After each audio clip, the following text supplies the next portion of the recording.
Բարձես օրվա լրահոսի կարևոր նորություններին է անդրադառնում Հորիզոն լրատվականը 2 ապրիլի 5 շաբթի։ Երեկ Կրեմլում տեղի ունեցել Հայաստանի վարչապետ Նիկոլ Փաշինյանի հանդիպումը Ռուսաստանի նախագահ Վլադիմիր Պուտինի հետ։ Կողմերը մանրակրկիտ անդրադարձել են հայ-ռուսական օրակարգի բոլոր հարցերին։ Քննարկվել են ռուս-հայկական ռազմավարական գործընկերության դաշինքի ներկայավիճակն ու հեռանկարները, Եվրասիական տարածաշրջանում ինտեգրացիոն փոխգործակցությունը, ինչպես նաև տարածաշրջանային արդիական հարցեր, մասնավորապես Հարավային Կովկասում տնտեսական, տրանսպորտային, լոգիստիկ կապերի զարգացումը։ Հանդիպման ընթացքում անդրադարձ եղել նաև Հայաստանի ներքաղաքական իրավիճակին սպասվող խորհրդարանական ընտրությունների համատեքստում։ Նիկոլ Փաշինյանը կառավարության նիստից հետո ճեպազրույցի ժամանակ ամփոփելով Վլադիմիր Պուտինի հետ հանդիպման արդյունքները նշել է, որ Ռուսաստան այցը գնահատում է շատ հաջող։ Շանթ հեռուստաընկերության հարցին ի պատասխան վարչապետը հաստատել է, որ Մոսկվայում մանրամասն քննարկվել է նաև Հայաստանի երկաթուղու կոնցեսիոն կառավարման հարցը։ Մի շարք ուղղություններով ձեռք ենք բերել կոնկրետ պայմանավորվածություններ, գործնականում մեր օրակարգի բոլոր ուղղություններով ենք ձեռք բերել կոնկրետ պայմանավորվածություններ, մշակույթից սկսած ռազմատեխնիկական համագործակցությունով ավարտված եւ այցը գնահատում եմ շատ հաջող։ Երեք Մոսկվայում քննարկում եղել է հայկական երկաթուղու կոնսերցիոն կառավարման մասով եւ ինչ մանրամասներ կհայտնեք, շնորհակալություն։ Երկաթուղու հետ կապված այո մանրամասն քննարկվել է եւ մանրամասն զրույց ենք ունեցել, մեր դիրքորոշումները եւ տեսակետները ներկայացրել ենք, լսել ենք ռուսաստանցի գործընկերների դիրքորոշումները եւ տեսակետները եւ պայմանավորվել ենք քննարկումները շարունակել։ Քննարկումների իմաստը հետեւյալն է։ Մեր խնդիրը ընդհանրապես ձևակերպված է մի նախադասության մեջ, որ Հայաստանի Հանրապետությունը այս պայմաններում իր մրցակցային պոտենցիալ առավելությունները կորցնում է։ Մեր խնդիրն է, որ Հայաստանը իր մրցակցային պոտենցիալը ամբողջությամբ իրացնելու հնարավորություն ստանա։ Մենք Ռուսաստանի հետ կապված ոչ միայն խնդիր չունենք, այլև ընդհակառակը մենք բարձր ենք գնահատում մեր բարեկամական հարաբերությունները եւ որևէ կերպ նախկինում հենց այս ամբիոնից ասելու հնարավորություն ունեցել եմ։ Չենք ուզում վնաս հասցնել Ռուսաստանի շահերին, բայց մյուս կողմից այս իրադրությունը մեր մրցակցային առավելությունները օգտագործելու հնարավորություն չի տալիս եւ մենք իրար հետ պետք է մտածենք ինչ լուծում ենք գտնել։ Հայաստանը հնարավոր է խզի պայմանագիրը միակողմանի, այսինքն այս սցենարը դիտարկում եք եւ քննարկումները շարունակում եք, թե երեք այդ մասով համաձայնության չհասակ, տապալվեց բանակցությունները։ Ոչ մի բան չի տապալվել, մենք շարունակում ենք քննարկումները, ինչ վերաբերում է պայմանագրի խզման, այդ լծակը Հայաստանի Հանրապետությունը ունի, բայց մենք չենք պլանավորում եւ չենք ուզում գնալ այդպիսի ճանապարհով։ Ասեցի քննարկումների արդյունքում լուծումը։ Քանի դեռ քննարկումները շարունակվում են, ես համաձայնության կամ անհամաձայնության մասին խոսելու պատեհություն չեմ տեսնում։ Ռուսաստանի Դաշնության մասնագետները կարող են արագ վերականգնել Հայաստանի երկաթուղիների հատվածները հարևան երկրների հետ կապ հաստատելու համար, հայտարարել է Ռուսաստանի Դաշնության փոխվարչապետ Ալեքսեյ Օվերչուկը։ Նրա խոսքերով կառավարության խնդրանքը Հայաստանի Ռուսաստանում քննարկվել է ամենաբարձր մակարդակով եւ դրական պատասխան ստացել։ Օվերչուկը նշել է, որ վերջերս ռուսական պատվիրակությունը վերադարձել է Երևանից, որտեղ քննարկվել են այդ հատվածների վերականգնման համար միջոցների ներգրավման եւ վերադարձելու պայմանները։ Ըստ ռուս փորձագետների այդ կարճ հատվածների վերականգնումը կոմերցիոն նախագիծ է։ Այսօր 2016 թվականի ապրիլյան քառորյա պատերազմի 10-րդ տարելիցն է։ 2016 թվականի ապրիլի 1-ի լույս 2-ի գիշերը ադրբեջանական կողմը Արցախի դեմ սկսեց լայնածավալ հարձակողական գործողություններ։ Ադրբեջանի զինուժը լայնածավալ հարձակում սկսեց ճկման գծի գրեթե ողջ երկայնքով կիրառելով հրետանի, տանկեր, հրթիռային համակարգեր, ավիացիա եւ այդ թվում անօդաչուներ։ Հարձակումը ակտիվ է եղել հատկապես Թալիշի, Մարտակերտի, Մարտունու ակնայի ուղղություններով։ Հայկական կողմը կարճ ժամանակում հակահարված տվեց հետ վերցնելով կորցրած դիրքերի մի մասը։ Ապրիլի 5-ին կողմերը պայմանավորվեցին հրադադարի շուրջ, բայց մարտերը որոշ հատվածներում շարունակվեցին շուրջ 1 ամիս։ Պաշտոնական տվյալներով հայկական կողմը ունեցել է 110 զոհ, 120 վիրավոր։ Ադրբեջանական կողմը տվել է մինչև 300 զոհ, այդ թվում հատուկ նշանակության ուժերի զինվորականներ։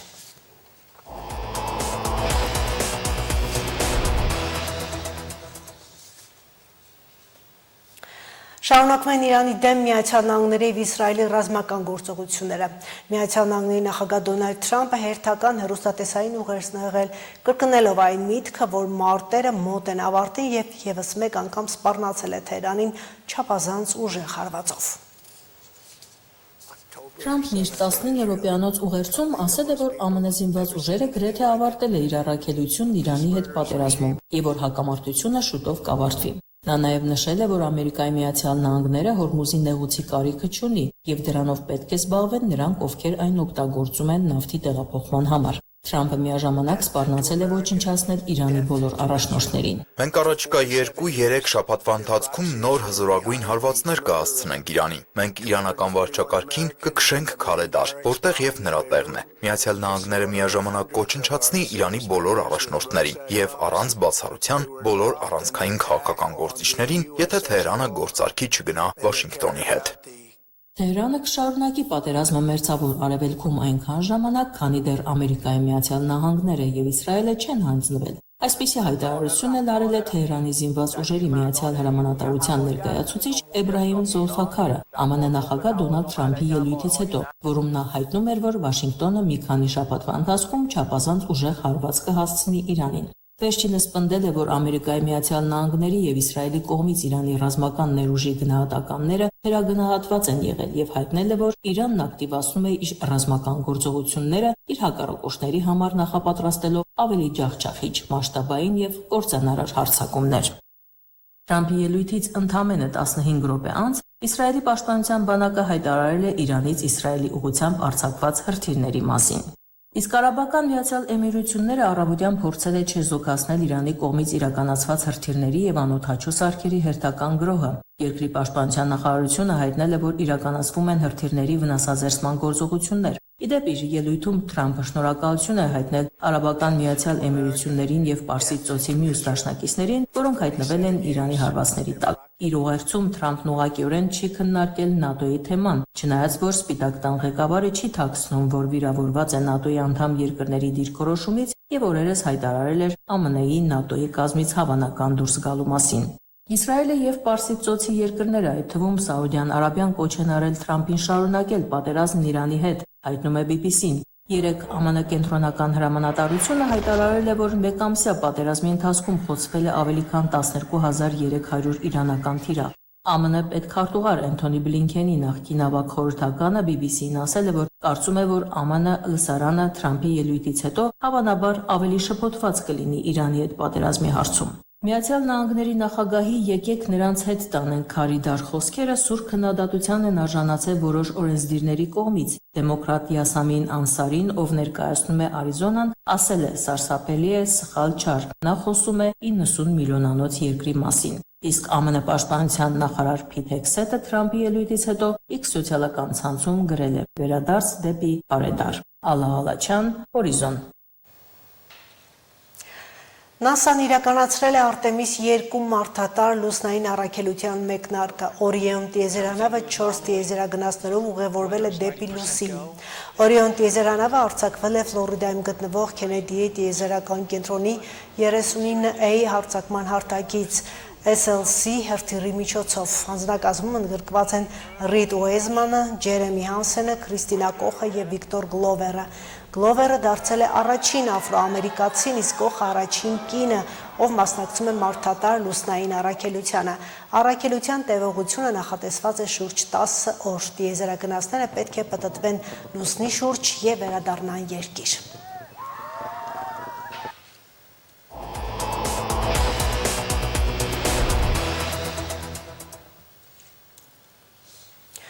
Հայաստանում կներդրվի հետադարձ հիպոթեքի ինստիտուտը։ Որոշումը կայացվել է կառավարության այսօրվա նիստում։ Նախագիծը ենթադրում է հավելյալ եկամտի աղբյուր անշարժ գույքի սեփականատերերի համար։ Բավականաչափ մեծ գործիքակազմեր կան, որոնք որ զարգացած երկրներում ներդրվել 50 տարի եւ ավել առաջ, օրինակ հետադարձ հիպոթեքի ինստիտուտը դրանցից մեկն է, որը ներդրվել Ամերիկայի Միացյալ Նահանգներում մոտավորապես հենց այդքան տարի առաջ եւ գործում է եւ հնարավորություն է տալիս թոշակառու տարիքի անցած անձանց որոշակի առումով իրենց սեփականության պատկանող անշարժ գույքից ստանալ համապատասխան եկամուտներ։ Մեր աշխատանքի ամբողջ ընթացքում, գործունեության ամբողջ ընթացքում երևի թե մեր կյանքի ամենաթանկ ձեռքբերումը դա հենց հանդես է գալիս անշարժ գույքը, որը որ մենք ձեռք ենք բերում մեր աշխատանքի ստացած եկամուտների հաշվին հիպոթեքային պայմանագրերով եւ այլ ճանապարհներով, ուղիղ գնումով կամ ժառանգությամբ օրինակ։ Եվ այս անշարժ գույքը ձեռք բերելու այդ աշխատանքի տարիներին կատարված վճարումները իրականացնելուց հետո ստանում ենք բացառիկ սեփականության իրավունք անշարժ գույքի նկատմամբ եւ թոշակառու տարիքի անցնելուց հետո խնդիր ենք ունենում այդ անշարժ գույքից համապատասխանաբար որոշակի ճանապարհով կամ մեխանիզմներով եկամուտներ ստանալու եւ թոշակի տարիքում արդեն ապահովելու մեր բարեկեցությունը հաշվի առնելով այն կապիտալը, որը որ կուտակվել էր անշարժ գույքի տեսքով։ Մեզ մոտ այս մասը դիտարկվում է ավելի շատ սպառողական, այսինքն մարդիկ ապրելով անշարժ գույքում չեն կարողանում որոշակի առումով հենց այդ պահին եկամուտ ստանալ, պահպանելով դրա օգտագործման եւ սեփականության իրավունքը, եւ հետադարձ հիպոթեքը հենց այն գործիքն է, որը զարգացած պետությունները ներ են դրել եւ փորձել են կարգավորել այս հարցը եւ սեփականատերերը թոշակի անցնելուց հետո ունենալու են հնարավորություն այս օրենսդրական փաթեթի ընդունման պարագայում բանակցելով բանկի հետ, որի բանակցության վերաբերյալ պայմանները հստակ արձանագրված են օրենսդրական կարգավորումներում, հետադարձ այդ նույն տունը հանձնել բանկին հետադարձ հիպոթեկով, պահպանելով դրա նկատմամբ սեփականության իրավունքը, պահպանելով այդտեղ բնակվելու իրավունքը եւ թոշակառի տարիքում ստիպված չլինեն վաճառել իրենց սեփական գույքերը, տեղափոխվել, որպեսզի կարողանան նաեւ հոգալ որոշակի այն ծախսեր, որոնք որ իրեն կարող էին այս ճանապարհով, այս մեխանիզմով ստանալ եկամուտներ։ Թույլ տվեք ասել, որ այս որոշմամբ մենք իհարկե նախորդիվ կայացրած մի շարք այլ որոշումների հետ, հաջորդիվ կխոսենք այդ որոշումներից մեկի մասին, ընդլայնում ենք մեր սիրելի թոշակառուների ազատությունների սահմանները։ 14 ծրագիր 90 ենթածրագրով սա Շիրակի մարզի նոր այս տարվա սուբվենցիոն փաթեթն է։ Ուղարկվել է կառավարություն, սպասում են հաստատման։ Այս փաթեթում Գյումրին 2 ծրագիր ունի, թեև ներկայացրել էր 3-ը։ Հաստատման սպասող փաթեթում 21 փողոցների հիմնանորոգումն է եւ 2 շենքի կառուցում, սոցիալական 100 բնակարաններով։ Իսկ Ջերմակ հիվանդանոցի վերականգնման առաջարկը դեռ համալիր փորձաքննության փուլում է։ Շենքը Կումայրի արգելոցինն է, կենտրոնական դիրք գրավող, ըստ այդմ շուրջ բոլորը միշտ հետաքրքրվողների փոփոխվող շրջանակով։ Խոսքը նախկին Ջերմակ հիվանդանոցի շենքի մասին է։ 20 տարուց ավելի է հին շենքն ըստ նշանակության կամ այլ նպատակի օգտագործելու գրվող տարբերակները ձախողվում են։ Հերթականը ամիսներ առաջ քաղաքապետարանում դրվեց քննարկման։ Առաջարկով Ջերմակ հիվանդանոցը սուբվենցիոն ծրագրում ընդգրկել, հիմնանորոգել եւ փոխել գործառնական նշանակությունը եւ օգտագործել ոչ թե առողջապահական նպատակներով, այլ շենքում տեղակայել համայնքային ենթակայության մշակութային հաստատություններ։ Մինչև մրցույթով նախագծող գտնվեց, փաթեթները ներկայացնելու ժամկետն արդեն սպառված էր։ Առաջարկը ուժի մեջ է, բայց նախագծան նախահաշվային փաստաթղթերը դեռ կազմվում են։ Մրցույթը հաղթող ունի արդեն, դա նախագիծ պիտի պալացել, նախագիծը պալացնան դեպքում կներկայացնել։ Պուրադրելի ժամկետի մեջ չենք մենք։ Շին նախագծից հետո համալիր փորձաքննություն է անցնելու երկար ժամանակ պահանջող գործընթացով։ Շիրակի մարզպետի աշխատակազմի զարգացման ծրագրերի մշակման պատասխանատու Կարեն Բադիշյանը հստակեցնում է այս շենքի հետ կապված ծրագիրը սուբվենցիոն փաթեթում ներառելու հետագա գործընթացները։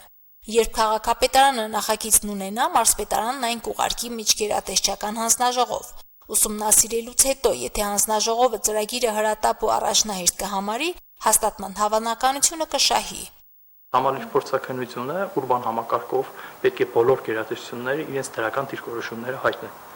Սա գործընթաց է պահանջում, սակայն հուսանք, որ կարող է տվյալ ծրագիրը ներկայացնելու ինքը առաջնահերթ ու հրատապ ծրագիրը հանդիսանա եւ կարող է 26 թվականին հաստատվի։ Փակարակ պարագայում ինքը կարող է դիտարկվել որպես 27 թվականի մեկնարկվող ծրագիր։ Թեև 2 փուլով սուբվենցիոն ծրագիր իրականացնելու ակնկալիքով Գյումրին արդեն փաթեթում ունի 2 բազմաբնակարան շենք կառուցելու ծրագիր։ Կազմած ներկայացրած նախագծով 100 բնակարանով 5 հարկանի 2 շենք են ուզում կառուցել բուլվարային թաղամասում։ Դրանք լինելու են սոցիալական բնակարաններ նախատեսված բազմազավակ, ինչպես նաև անապահով ընտանիքների համար։ Եվ ներկայացրեցին նախագիծը եւ նախահաշիվը փորձաքննությունը ներկայացրեցին նաև լուծումները, իրենք պետք է լինեն 5 հարկանի շինություններ, 100 բնակարան, Այսինքն բոլոր փաստաթղթերը պատշաճ ձևով կարողացան հասցնել, ուղղակի այստեղ մնում է արդեն միջգերատեսչությունը, համապատասխան գերատեսչությունը որոշի թե տվյալ նախագծերը ինչքան որակյալ համապատասխանում է սահմանված կարգերին։ Միջգերատեսչական հանձնաժողովում դիտարկման մյուս նախագիծը հիմնանորոգման ենթակա 21 փողոցներին է առնչվում։ Նոր հասցեներ ու թաղամասեր են ներառվել փողոցաշինական փաթեթում։ Այս տարվանը մինչև հաստատվի նախորդ տարվանից կիսատ մնացած նորոգումները քաղաքապետարանը պլանավորում է ավարտել։ 2024-ից անավարտ է 7 փողոցի, իսկ 25-ի սուբվենցիայով 18 փողոցի ասֆալտապատումները։ Շինմրցույթները մի քանի օր առաջ են կայացել, որոնք անցել են ոչ թե միայնձնյա առաջատար շինկազմակերպության, այլ մի քանիսի մասնակցությամբ։ 3-4 մրցակից է եղել մրցույթին, անցած տարվանը մենակ մեզ Մոսկովյան պատվաստանական ընկերություններ, այս տարվանը 3 կազմակերպություն, 3-4 կազմակերպություն են մասնակցել, որից մեկը շահել է 4 լոտ, մեկը 1 լոտ։ Մյուսները չեն շահել։ Բնականաբար բարձր կին են առաջարկել եւ մրցույթում դուրս են մնացել մրցույթից։ 2024 թվականից Բաշինջաղյան փողոցի բնակիչները սպասում են այս ծրագրին։ Մոտ 300 մետր երկարության փողոցում արդեն սկսել են աշխատել։ 2025-ին չսկսված 18 փողոցների նորոգումների մեկնարկը եւս մի քանի օրերի հաշիվ է։ Բացի փողոցաշինությունից դեռ 2023 թվականից մնացած ուրիշ ծրագրեր էլ ունի քաղաքը։ Չեն կատարվել տարբեր պատճառներով, մեկ քաղաքային իշխանություններ փոխվում, մեկ մրցութային գործընթացներն էին ձախողվում։ Համայնքային ղեկավարումը անդադար փոփոխվեց եւ դա բացասաբար ազդեց ընդհանուր համայնքի վրա։ Մասնակից որևէ մեկը չի ցանկանում տվյալ մրցույթների մասնակցել։ Հենց օրինակ կարող եմ ասել հենց 23 թվականի 10 էլեկտրական ավտոբուսների մասով։ Այս տարվանից համայնքները սուբվենցիայով տեխնիկա ձեռք բերելու հնարավորություն չունեն։ Ծրագրից այդ բաղադրիչը հանվել է, բայց Գյումրիի կոմունալ պարկի համալրման 2023-ից հաստատված եւ անավարտ թողած ծրագիրը մնում է ուժի մեջ։ 1 աղբատար եւ 2 բազմաֆունկցիոնալ մեքենաներն արդեն ստացել են։ Հետաձգվողների ցանկում են նաեւ 3 պուրակների բարեկարգման ծրագրերը։ Սկսելու ժամկետներ չունեն, քանի դեռ շինմրցույթներ չեն անցկացրել։ Մարինե Դերբինյան, Արարատ Ծատուրյան, Հորիզոն։ Հասկանալի ժամի համար առավել ընդգրկուն տեղեկատվության Հորիզոնում սպասեք հաջորդ թողարկումներին։ Բաժանորդագրվեք Շանթ Գյումրի YouTube ալիքին, սեղմեք հավանելու կոճակը եւ միացրեք զանգակը ամենօրյա հավաստի օպերատիվ լրատվությանը ծանոթանալու համար։